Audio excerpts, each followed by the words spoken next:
Salut à tous, bienvenue dans En attendant l'UFC. Gilles Arsène, Antoine Simon et Philippe Bas vont tenter de répondre à la question de la semaine. Qui est le plus grand combattant de tous les temps? Pas par la taille, Antoine Simon, mais par le talent. La première parole. Réponse est pour vous. Alors, il y en a eu beaucoup, des grands combattants, et je pense que si on parle des plus grands combattants de l'histoire, on ne peut que mentionner Royce Gracie, qui était le tout premier, l'homme qui a révolutionné les arts martiaux modernes, parce qu'effectivement, l'UFC, on dit que l'UFC souvent a révolutionné les arts martiaux modernes, mais c'est surtout la performance de Royce Gracie durant les premiers galas de l'UFC qui a vraiment apporté quelque chose de nouveau. Un jeune combattant en kimono qui attrapait ses adversaires, qui les amenait au sol et qui les soumettait avec des étranglements ou des clés de bras. Alors, Royce Gracie, ça fait un peu loin dans le temps, non, Gilles Arsène? Oh, pas si loin que ça. Là, mais vous me faites peur, à l'ère des Conor McGregor, des Anderson Silva. C'était les prémices de l'UFC, c'est l'octogone, c'est le tout début. Et c'est grâce à lui que tous les gens de Jiu-Jitsu, dont je fais partie, une grosse partie des gens de Jiu-Jitsu ont été faire du Jiu-Jitsu.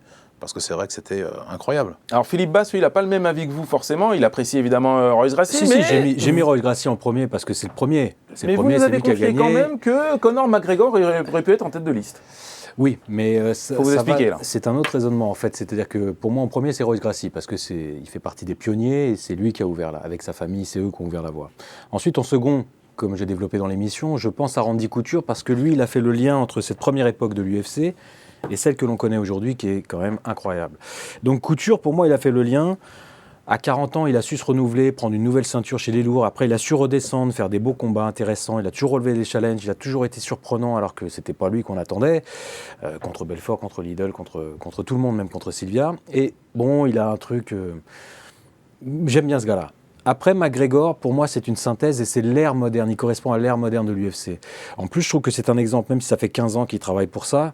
Il a réussi en 2 ans à faire à être l'équivalent d'un John Jones à son échelle à lui, bien sûr. Et pour moi, je trouve que c'est un bon exemple parce qu'il est fort, c'est une synthèse de réussite, de travail et de show-off. Et en même temps, il arrive, malgré le fait qu'il soit grande gueule, tout ça, il arrive quand même à donner un exemple de rectitude de travail. Il est acharné, je pense qu'il a une bonne mentalité. Et pour moi, il correspond à l'ère nouvelle, excuse-moi, je suis assez long, à l'ère nouvelle de l'UFC. Ça vous dérange que Conor McGregor soit dans son top 3 ou pas? Ça ne me dérange pas du tout. Vous préférez Anderson Silva, par exemple? Si on parle des combattants qui vous ont fait le plus rêver, Conor McGregor, il fait rêver les foules. Et même moi, je suis prêt à me lever la nuit. Bon, je le fais en l'occurrence, mais je serais prêt à me lever la nuit pour aller le regarder. Pour aller regarder combattre. Il y a des combattants comme ça. Je me souviens d'Anderson Silva à l'époque, qui était phénoménal. Il avait un talent que les autres n'avaient pas. Il avait quelque chose en plus. Et c'est le genre de combattant qui fait qu'on se lève la nuit pour aller le regarder combattre. Mais Anderson, moi, j'ai pas la même chose. Tu veux, je l'ai connu au Pride. Il n'avait pas la même carrière. Après oui, l'UFC, il s'est renouvelé. Il a été extraordinaire, magique. Mais pour moi, j'étais resté sur cet aperçu. Il m'a pas fait autant rêver que avec Forrest Griffin, c'était énorme. Mais il y a des combats, des combats clés comme ça. Je l'avais connu avant, donc il m'a pas fait. McGregor, tout d'un coup, il est sorti et puis il est beau à regarder. Il est technique, il est martial, il travaille. Bon, mais il y en a d'autres. John Jones a déjà le palmarès que McGregor n'a pas encore. Tout à fait. Alors moi, justement, vous avez parlé de John Jones. Pourquoi, si on fait un top 3 chacun, il apparaît pas forcément dans vos tableaux? Gilles. Pour moi, John Jones, en fait, c'est un petit peu un Conor McGregor, dans le sens où c'est quelqu'un de très talentueux. Conor McGregor, il est bon parce que c'est bien parlé. Voilà, je dirais que c'est peut-être le combattant qui sait mieux parler. Donc, il a su se vendre grâce à ça. Et en plus, c'est un John Jones, c'est-à-dire qu'il a les grandes qualités. Ça peut être un immense champion, mais il sait encore mieux que parler que lui. C'est pour ça que peut-être que John Jones... Mais là, on parle de combattant, on parle pas de communicant. Non, mais il est un peu antipathique aussi, John Jones. La manière dont il communique, ça joue dans son personnage. Il y a beaucoup de gens qui ne l'aiment pas. Oui, mais McGregor, c'est différent parce qu'il y a quand même du second degré. Alors que Jones, on sent qu'il est plus premier degré, que quand il insulte quelqu'un, il l'insulte vraiment. Jones, il est extraordinaire. Quand on voit tout ce qu'il fait, même ses premiers combats, moi je me souviens de Loïc Pora qui avait vu son premier combat, il m'a dit voilà. Enfin, pas son premier combat, mais le premier combat qu'il a dû voir de lui à l'UFC, il m'avait dit ça y est, il avait déjà vu le potentiel. Et c'est extraordinaire ce qu'il fait quand on voit le premier Jones Cormier. Bon, pour moi, c'est maîtrisé, même s'il prend des coups, c'est maîtrisé de bout en bout, il lui saute. Non, mais c'est énorme ce qu'il fait. Alors, si on oublie Royce Gracie, puisqu'on va le mettre un petit peu au-dessus des autres, si on parle de l'ère vraiment moderne du MMA et de l'UFC, qui est le premier nom qui sort pour vous?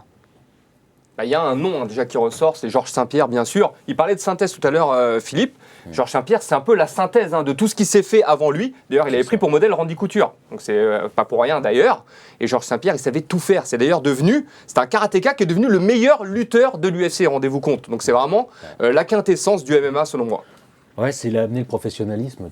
Toi, tu l'as connu, Georges Saint-Pierre, un peu? Alors moi, j'ai pas connu Georges, mais surtout j'ai connu J'ai Christophe. connu Saint-Pierre. Voilà, Christophe. Le plus tard possible. Non, j'ai très bien connu Christophe Midou, qui est son mentor, et donc j'en ai déjà parlé plusieurs fois à l'émission, et c'est vrai que je me souviens à l'époque, quand je m'entraînais avec Christophe, il y a 15 ans, Christophe me montrait des vidéos de Georges Saint-Pierre qui s'entraînait en me disant, tu vois, lui, c'est le premier à la salle, et c'est le dernier à partir. Ce sera le plus grand. Et ben voilà. Gilles Arsène a conclu ce débat. Georges Tout est là. Saint-Pierre sera le plus grand. C'est ça, hein? Après Je Royce vais parler de Gracie, cet donc. excellent livre MMA, les plus grandes légendes, qu'on m'a gentiment offert aujourd'hui, Eh ben voilà. qui est aux éditions Michel-Ange Éditions. Voilà. Et qui est réalisé par notre collaborateur Antoine Simon. Merci Philippe, merci Gilles, merci Antoine. Merci et nous, on David. se retrouve bientôt, pendant l'été, après la Fight Week de Las Vegas. On vous embrasse. Ciao.